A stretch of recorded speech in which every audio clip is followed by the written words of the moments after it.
रहीम इय्याक नअबुदु व इय्याक नस्तईन।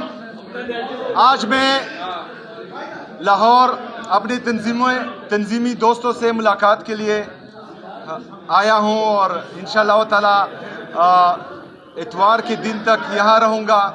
लेकिन बदकिस्मती से जब मैं सुबह निकला तो चक्री इंटरचेंज पर पंजाब पुलिस ने हमारे साथ बहुत ज़्यादा बदतमीज़ी की, हमारा रास्ता रोका।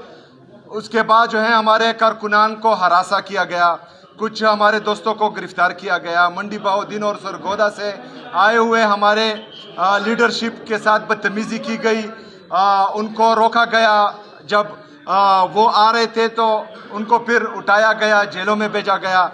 कल से लाहौर के अंदर हमारे कारकुनों के साथ जो जुल्म, जबर और फस्तायत हो रही है वो पूरी दुनिया देख रही है। किसी भी जमहूरी मुल्क में ऐसा रवैया नहीं रखा जाता जिस तरह के पंजाब की जाली हुकूमत आजकल जो है, बल्कि पिछले 3 साल से मुसलसल पंजाब की आवाम के साथ कर रही है। बदकिस्मती की बात यह है कि जो हुकूमत पंजाब पर काबिज है जाली तरीके से और जो वफाक पर काबिज हैं वो 8 फरवरी 2024 को सिर्फ और सिर्फ 17 सीटें लेकर आई थी। उनको लाया गया इसलिए था कि प्रेस कॉन्फ्रेंस के जरिए कहा गया था कि आज से स्टॉक एक्सचेंज जो है वो ऊपर जा रहा है, मुल्क की इकानमी बेहतर होगी और मुल्क तरक्की करेगा।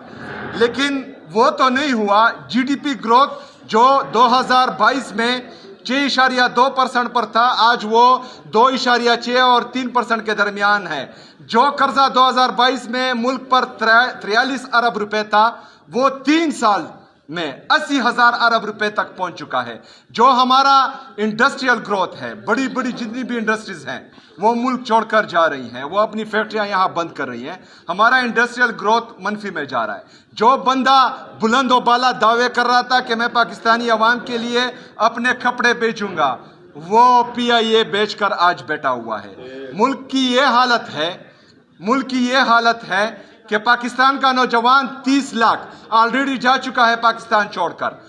बाकी 30 लाख लोग नौजवान वो मुल्क छोड़ने के लिए दर बदर की टोकरे खा रहे हैं। अगर आज ऐलान हो कि पाकिस्तान छोड़कर कौन सा नौजवान जाना चाह रहा है तो यहाँ पर हर एम्बेसी के बाहर 2-2 करोड़ की कतारें लगी होंगी। तमाम पाकिस्तानी जो हैं वो अपने आप को पाकिस्तान में गैर महफूज समझ रहे हैं, चाहे वो जानी लिहाज से हो चाहे माली लिहाज से हो। और हर नौजवान अपना मुस्तकबिल तारीख देख रहा है। अब पाकिस्तान में जो लोग इनको लाए हैं उनको सोचना चाहिए। जो लोग बंद कमरों के फैसले पाकिस्तान